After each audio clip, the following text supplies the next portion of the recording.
Hi, I'm Natalie Ryan-Hebert, and I'm a rapid transformational therapy practitioner, and I specialize in helping women with premenstrual dysphoria.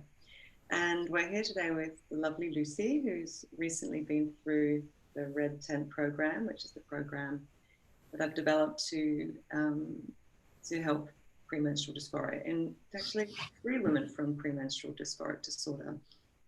So Lucy, it's a few months now, so since you've finished the program, so it's sort of you've had a while since you began. So I'm so glad you could join me, so you can just talk a bit about your experience, how things were before, and what you've noticed. So before you did the Red Tent program, where were you at, and how was your life? How would you describe the PMDD that you were experiencing? It was I wouldn't say I was in the kind of heart of my PMDD kind of like peak, because I was in a very, very toxic marriage, and I had left it, and I'd moved out, and I saw you in July, I think it was. So I'd been living at home in my kind of family home since March. So in a way, I was kind of getting to a point where I was ready to address kind of the issues that I've been having around my PMDD. But whilst I was in this kind of toxic relationship, I think the PMDD and then all the other elements got so mixed up that I couldn't quite work out what was what. But I was in a point where I could be a little bit more reflective about my behavior in terms of the relationship. And obviously that's an unusual situation, because it was such a kind of emotionally abusive my husband was quite emotionally abusive, but obviously stepping back, I could only start to really see that. But obviously my PMDD has been with me my whole adult life, I suppose. I think it started in my teenage years, and I believe that I was kind of misdiagnosed as a teenager as having depression and anxiety, but I actually think it was PMDD starting earlier, like way back. Yeah, I don't even think it was a diagnosis that they could even offer. You know, a few decades ago, it's only quite a new diagnosis that you can even give. So it's quite baffling, and there's much more of a spotlight on it now. More and more awareness is growing around it. And you know, conversations like this too are so helpful, because there might be a woman right now watching saying, "Oh my gosh, I think this is what I'm experiencing." Yeah. So some of the symptoms, I'm just looking. I've got the self-assessment here that you filled out when we first began. So there's so sort of low self-worth, self-loathing, not feeling good about yourself. You had that at a 7 out of 10. And there was the self-talk that you had, was you said there's different sorts of violent suicidal thoughts. Giving myself across the head. There's no point to me. I'm too much hard work. I'm crazy. And what's to that out of 10 now, the low self-loathing? It's so I think you get it's so insidious, those kind of thoughts. I mean, all this kind of, like you were saying about the feelings of self-harm and suicide, they were never kind of thoughts that I wanted to realize. They were just this kind of like the way that my brain was kind of like punishing me internally. But it was so part of my life that I never really saw it as kind of being detrimental, I suppose. In a way, it was almost just like these kind of intrusive kind of like violent thoughts about myself would become so normal that I just carry, you know, I didn't even think anything of them. As soon as we started to work around that and thinking about the opposite, I think I said to you when we had our final follow-up that I was worried that I was maybe feeling too good, but like flipping that around and changing those thoughts into positive ones is such a kind of simple idea, and obviously it isn't as easy as that for anyone, but to be relentlessly kind of analyzing and flipping those ideas, and you know, like in the process I've kind of undertaken it in a way where it's like a work in progress, and I'm completely still doing a lot of the exercises and stuff. But I just kind of think it's incredible how A, you're doing it to yourself, and B, how simple the idea is of flipping it, and how that changes your self-esteem. It's really incredible. And until someone tells you that you're doing that, or until someone shows you how to do that, I guess you're kind of stuck in that rut. And I think the great thing about rapid transformational therapy that's very different from, say, going to the counseling or to a psychologist and just talking at a conscious level. You know, you can talk all day. I could have said to you at the beginning, you know, Lucy, you are good enough. You are a lovely person. You're a great woman. But it wouldn't have gone in because the deep beliefs were completely disagreeing with that. And it would just bounce off like water off a duck's back. And I'm not taking that in because I don't believe it. And the work that we do is not on a conscious level. It's getting right to the belief level. How did you ever start to believe those sorts of things in the first place? How did you ever start to believe there's no point to me? Where did that even come from? And we're able to find where you formed that belief. Realize it was made in error in childhood, which happens to all of us. We make these errors of judgment when we're little because it's the best explanation that we can come up with for, you know, parents' behavior or carers' behavior that we can't understand. So we will always make it about ourselves, and this is where these beliefs get stuck. So changing those subconsciously is what makes it so much easier to actually, if you do get a thought like that, you're able to let it go much quicker or redirect it instead of battling with your willpower against your deep beliefs, which is a losing battle. Yeah. Well, I mean, I'm 42 now, and since the age of 13, 14, I've seen every kind of therapist that is out there, really. From teenage years being kind of like referred to counselling, and this is when I started to get, well, this is a whole nother level, I suppose, of kind of some of the behaviour that I have, which I guess we don't need to go into now, but therapists, antidepressants, psychotherapists, CBT, which kind of helped at the time but didn't have much of a long-lasting effect, and then years and years of different therapists, and the last person that I was seeing I saw for about 3 years.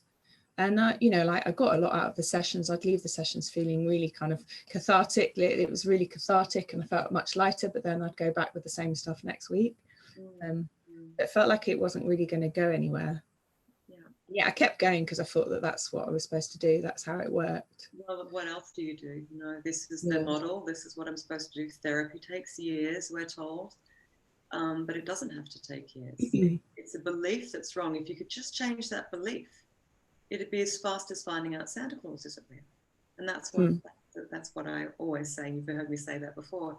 You don't still believe in Santa, and it didn't take you years of going to a therapist to talk about, yeah, but he did used to come down the chimney, I'm sure of it, because there were footprints. And, oh, but hang on, I saw a movie once and I just need to talk through that. No, the second that you go, oh, I get it, right, it was just a story. Okay, and then all of those times you ever sat on Santa's knee or saw a show or saw a Christmas card with Santa on it, you went, it was all updated with the new belief, it's a story I used to tell that I was told, but it isn't true.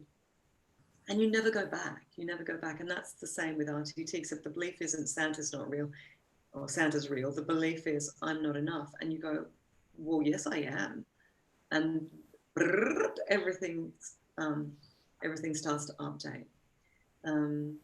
So you had 7 out of 10 for self-loathing. You had 3 out of 10 for how much self-love you had. What score would you give now to self-loathing? No, I wouldn't say that I have any self-loathing now. And if it starts to creep in, which it seldom does, I kind of see it as this old kind of habit, because I feel like it's a habit, really. And I think there's key moments in this kind of like RTT journey, I suppose, which is alongside this year of 2020, where I kind of like about a year or two ago was when I first, maybe 2 years ago, when I first heard the term PMDD to start with, which, you know, like in a way it helped me understand what I was going through, but then it also almost, you read about it and you think, oh, that's what I've got and I'm going to have that now. Yeah, like it's a disease that you're stuck with, or and it's not. It's really not. It's not like, oh, you've got diabetes, so sorry about that. That's you for the rest of your life.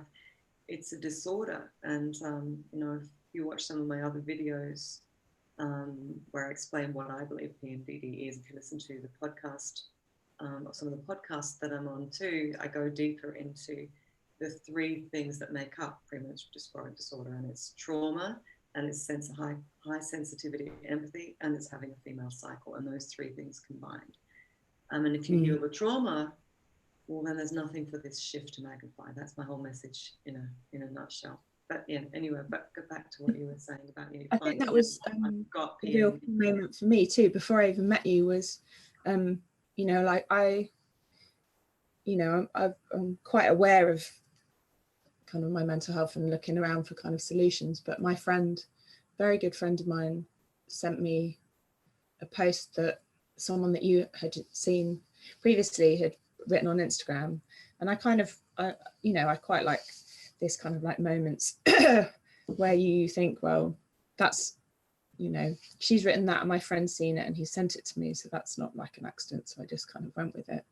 But and then when I was looking into kind of like seeing you, kind of that moment where you say about the sensitivity, how it isn't like you don't have PMDD, you just have this kind of sensitivity to kind of unresolved stuff that this like lead up to your period is just like leaving you kind of like wide open to all this kind of like almost feeling of attack, I suppose, in terms of everything that's ever kind of been unresolved. And that was the way of changing my thinking, and thinking about that was so big, you know, even before I'd even met you. Just kind of understanding that was a kind of key kind of moment, I think, in this journey for me. It makes you do things differently, doesn't it? When something does come up, you can say, like just knowing that model to think within, it's not, oh, here comes the PMDD again making me crazy. It's here there's a thinning of the veil showing me something painful that now needs healing. That's a very different approach to thinking, well, here comes crazy week and get ready for me to just dread this, destroy all my relationships, and then clean up the week after. It's a different way, and a much more compassionate way. I mean, and that's like when I was thinking about coming to see you, I was like maybe like in the middle of this kind of in my relationship, and I, you know, my my PMDD inverted commas does seem to be a lot worse when I'm involved in a relationship, which I'm not at the moment. So I am still kind of like thinking I need to keep practicing the exercises, and if I ever meet someone, and it would be curious to see how my kind of like everything reacts then. But I was looking at, you know, like a lot of people I've seen with PMD looking at kind of solutions so extreme, like looking at kind of having a hysterectomy, stuff like that, and that's pretty full on solution, I suppose, isn't it? If you're thinking, well, I'm afraid that I might kill myself, which many, it's so overwhelming, even at the time. I don't know for you, you had those thoughts, but you thought I'll never act on them. But I think it's scary to have those thoughts and think, but what if I'm so out of my senses that I do act upon it? It's scary, and you think maybe it's best I do get a hysterectomy. I'm going to lose my marriage here. For some women, you know, my husband can't deal with this anymore. And if you don't have any other options and you don't understand what I really believe is going on, which is this trauma that needs healing,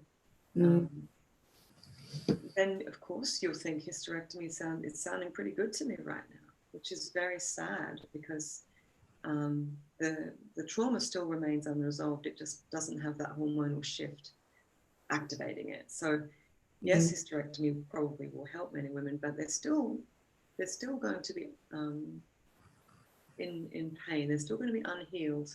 They're not going to be completely whole and healed, because they wouldn't have ever had the opportunity to heal what was in there, which is what we do in the red tent and the rapid transformational therapy. And also alongside that, as soon as you start taking care of yourself in that kind of, psychologically, you start taking care of yourself physically a bit better too. Like I would be self-medicating with alcohol a lot. I've been on antidepressants since I was on and off since I was a teenager, I suppose, and I've come off them before and then I've had to go back on, and I'm currently like completely unmedicated and kind of feeling the most stable that I have ever felt, I suppose. Oh, that's so wonderful. It's really, really wonderful. And I'm not saying I've given up drink, like, because obviously like when you're feeling rubbish, you're just trying to grab anything around you that makes you feel a bit better. Like, so I would say kind of alcohol dependency has been part of my life, and I haven't given up drinking. I'm not like in AA, but I'm definitely kind of doing things in moderation these days. Yeah, looking at some of the numbers here as well at the beginning, just seeing you had feelings of hopelessness, you had at an 8 out of 10. What score would you give to that now, feelings of hopelessness? Yeah, I don't have any, and it's kind of it's quite dramatic to think about how I was feeling like that even when I was starting to come out of the worst part of the last 2 years. So yeah, I don't find feelings of hopelessness useful to me anymore, I suppose. Yeah. And you know, I've got a good friend who is a businessman, and he's kind of, you know, like people ask him a lot of advice because he's got this kind of inherent confidence, self-confidence and positivity and about kind of 2020 and how businesses are kind of downsizing, and he's kind of doing the opposite. He's like, well, I'm not going to kind of, you know, pushing through it in a way, and I can kind of take that into, I'm trying to take that into my kind of position, because I think at the moment you could be in danger of like not making any decisions because, oh, I can't make any decisions right now. We've all got to stop doing everything, thinking like about our personal lives, our professional lives. And I'm trying to kind of like do the opposite. So I'm trying to kind of like be not offensive rather than defensive, I suppose. Proactive. Proactive, yeah, that's better. Yeah. And I think, you know, some of the things that you learn with the metacognitive coaching within the program is, okay, so what is the situation? What are my options? Instead of getting stuck in the tumble dryer going, oh, it's COVID, oh, we're locked down, and focusing on the problem and sort of getting stuck on the problem, going, okay, right, so what's the situation? Situation is we're in lockdown. What are my options now? And once you start getting into that realm of options, and then your mind focuses works in a completely different solution-focused way. So you start saying, well, I could retrain. This could be a huge opportunity for me to change career path right now, potentially. Or I've always wanted to work out more or start a new hobby. Or so you can start looking for solutions, even if you think it's impossible. I have a friend who runs a choir.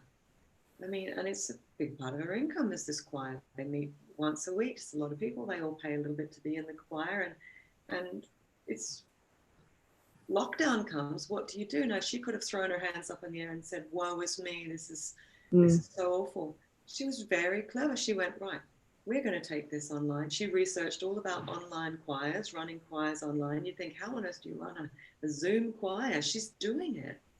And actually, it's meant that she can open up to more people, because Zoom is worldwide. I can join her choir from Copenhagen now if I want to.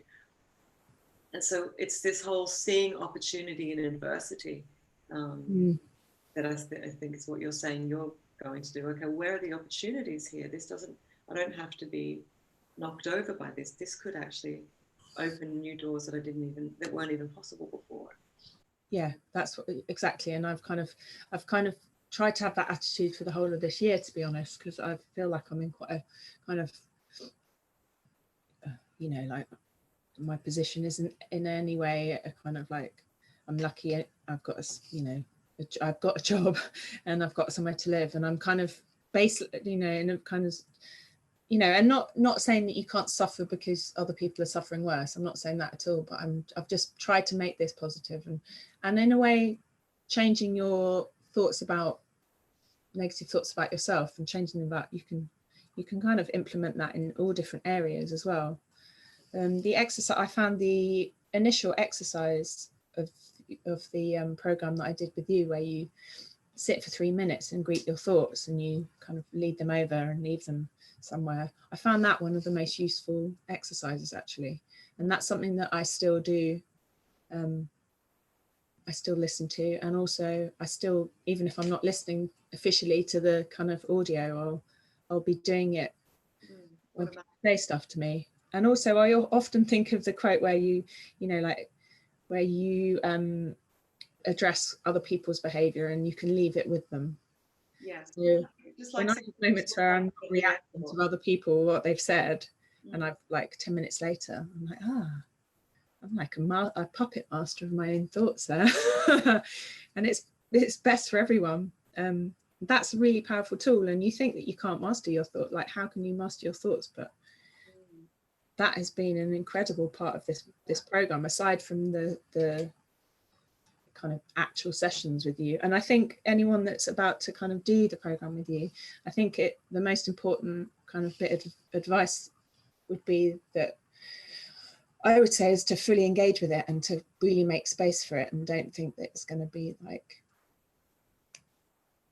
quick fix. Just kind of take this as a starting point, I suppose. Yeah, it's a journey. With the aim of this program for me is like, we're always growing. It's not like you arrive and go, good, finish the program and I'm baked and cooked and finished and here I am, I'm a finished human being. We're always growing and expanding, and the aim of the red tent for me, I just want to bring a woman out of suffering.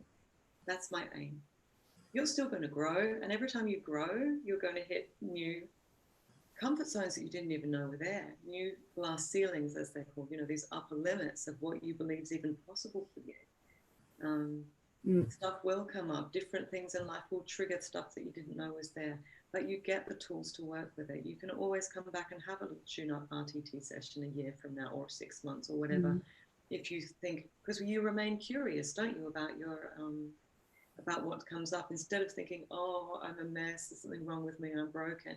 Think, that's interesting. I seem to be quite sensitive to criticism recently. What's going on? All right. And, you know, and then you can actually, using the tools like the focus method that I've given you, for example, you can say, what's the feeling and where has this come from and where do I recognize this? And you take it through and you can actually get to the deeper belief running the reaction or the behavior, and then undo that. It, of course, probably doesn't make much sense unless you've been through the program with me, but a frequent thought of mine was like, aside from the kind of carrying the kind of grief and then also carrying the guilt of kind of my behavior in relationships previous to this, or previous to now, was that I'm 42, what's the point now? Like, what's the point in addressing any of this? It's like, it's too late, I suppose, was something that kept coming up, and you know, I'm almost flipping that now. I'm like, could have another 40 years and that could be a completely positive kind of outweigh to, you know, I'm not saying that every experience that I've had till now has been negative, but, you know, I have this guilt about the PMDD behavior, I suppose, over the last, like my whole of my adult life, and you internalize people's feelings about you, I suppose. And yeah, so it was like, what's the point? It's too late to do this. I'm too old now. And that's completely changed. I'm kind of thinking that's a ridiculous statement anyway, but you've got your whole life ahead of you. And these are when I turned 40, I said it's all downhill from here. And I realized, you know what all downhill from here means? It means, whee! The struggle was coming uphill, right? You've been through the hard stuff. And now you've come up that hill and you've really learned from everything. And now it's going to be so much easier. You've been through all the struggle. And it's not what's the point. It's like, well, that was everything that's taught me. It brought me to that so much suffering that I had to face my pain. And now I've faced it, and now I'm free to live the rest of my life at a much more healed level. So I remember you said to me once when I was saying that I just don't know if I could get over the guilt of all this kind of like toxic kind of behavior that I've kind of been involved in. And you're like, well, is anyone benefiting from you suffering? and no one is. No one was. So yeah, I think guilt is sort of like, we think, I'm going to be punished for this, so I'm going to punish myself, so then I'm in control of the punishment. I actually think that's what guilt's really all about. I've done wrong. Something's gonna pay me back for this. The karma's gonna come hit me. I want to control that karma, so I'm going to carry guilt around and torture myself day in, day out. And we're always trying to take control, aren't we? And guilt is a way of taking control, but it's completely wasted emotion. And forgiveness of yourself. If you could have done better at the time, you would have. But that was the best you could do then. And we do have to have compassion for ourselves and for others, that if they could have done better, they probably would have. Yeah. So, I mean, it's challenging, and it's constantly challenging not to feel that, but it's important to challenge it, I think. I think you were saying before, you think I can't control my thoughts. And because you think you can't control your thoughts, that becomes your truth. Like, what's the point? There's no point. I can't do anything about it. And when you believe you can't do anything about it, well, yeah, then you're right. You can't, because you don't believe in yourself. When you own that power of, well, hang on a minute, I'm not that powerless. I'm here watching the thoughts that come. I do actually have a choice on whether I'm going to engage with that thought or not. When you start to own the power of your own mind and say, I do have a choice. I don't have to think every thought that comes into my head or follow that train of thought. I don't have to engage in negative, painful thinking. I can see it and say, no thanks. Next, what's the next thought? And that's a revelation, I think. So we'll finish up in a moment, but if you could, I know you already did give some advice, but let's say there's a woman who's, I don't know, looked at the program and thought, oh, maybe, but will it work for me? And all the questions that clients tend to have before they make that leap of faith. What would you say? Well, from experience, and I kind of imagine from my experience that most people come to you thinking that it's not going to work for them, because we're kind of in that mindset anyway. I would say it's the most kind of positive step towards changing the way that you treat yourself. I'd say it's an ongoing journey, and I would say put the time in, make time for, listening to the audio and make time for doing all the exercises and go through it and start to read around it. And what I've found is that it's very much not a kind of 6-week program. It can be, it's a 6 weeks. I've extended listening to the audio. I don't necessarily listen to it every day now, but I will maybe once a week. I'll listen to audio. But what it's meant is that I've started to read around it too. Like I said, like I came to you completely, had no knowledge of RTT whatsoever, never heard of Marissa Peer, didn't even start to read about the process until I was kind of in the middle of it.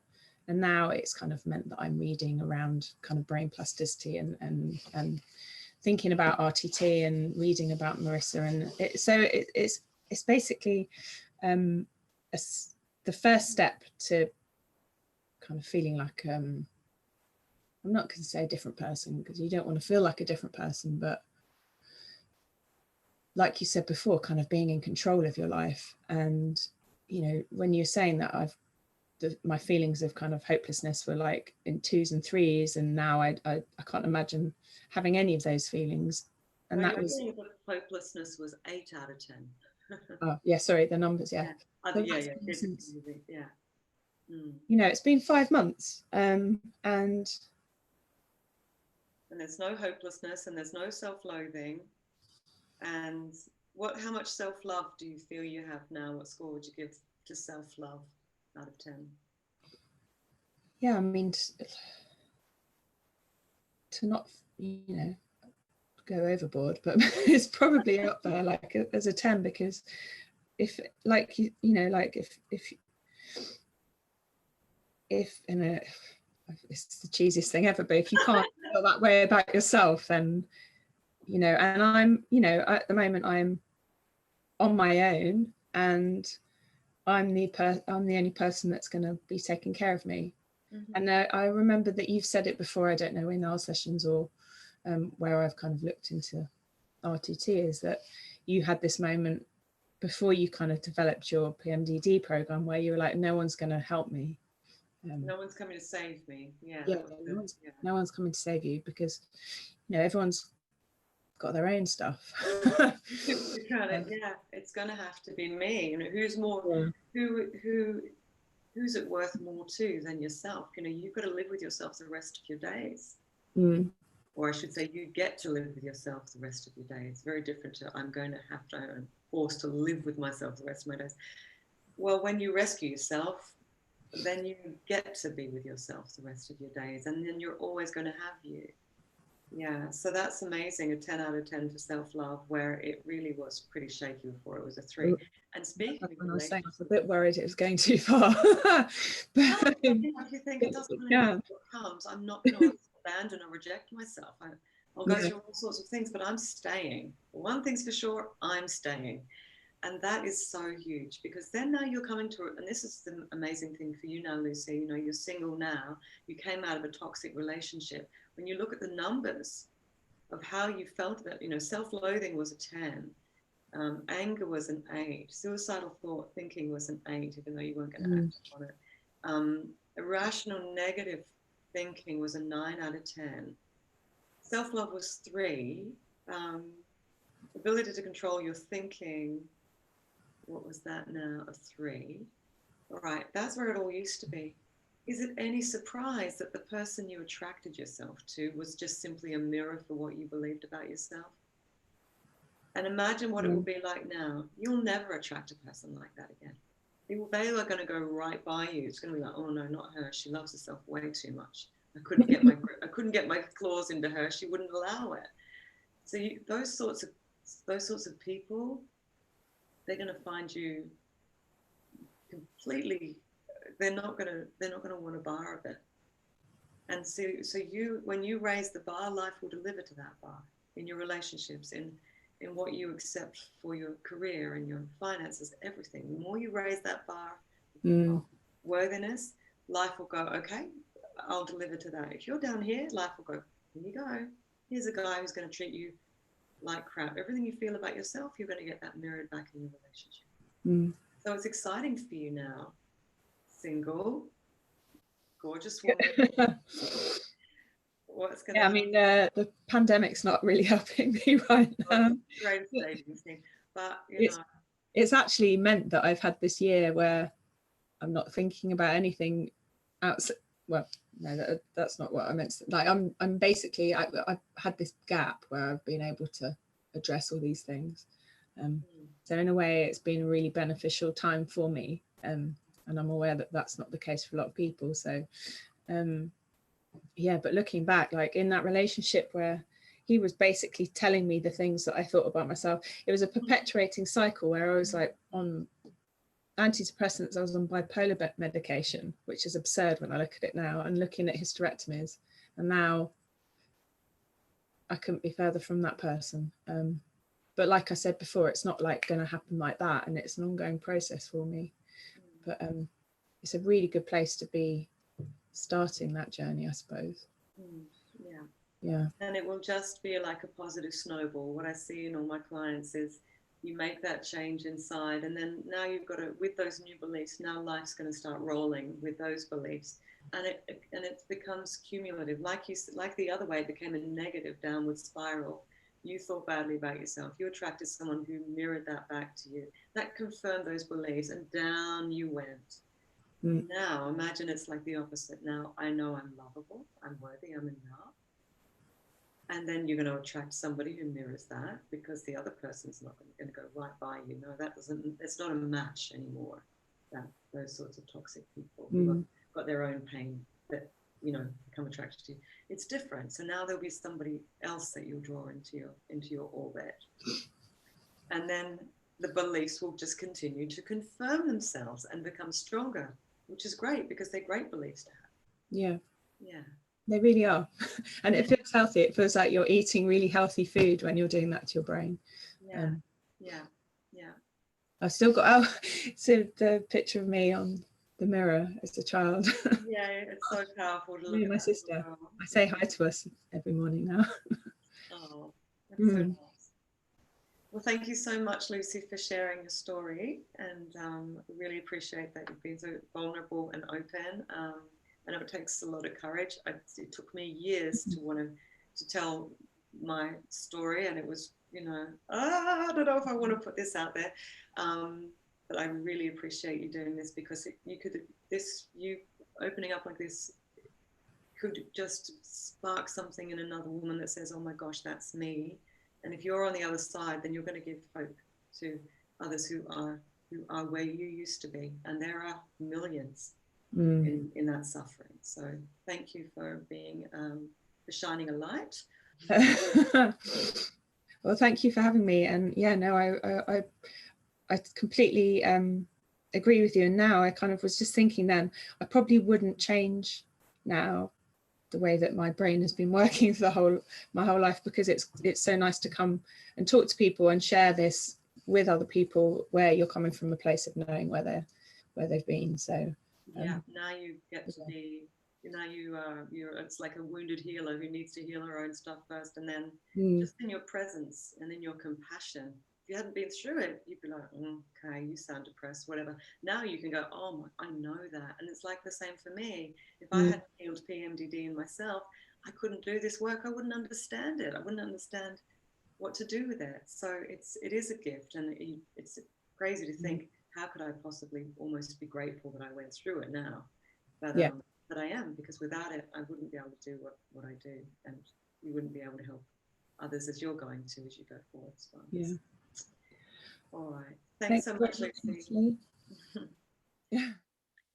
So if you resonate with Lucy's story and you recognize a lot of the same things in yourself, you're very welcome to book a discovery call with me. We can have a chat about what you're going through and get a feel for whether you think that this work, the Red Tent program, rapid transformational therapy, could be a path of healing for you. There are plenty of other videos here on YouTube that you can watch in my playlists. I have a whole playlist about PMDD. So make your way through that and see if it resonates with you, and if it feels right, then follow that feeling, because it can really lead you to somewhere really wonderful, and you don't have to go on suffering. There is a way forward, there is a way out. So thanks for watching.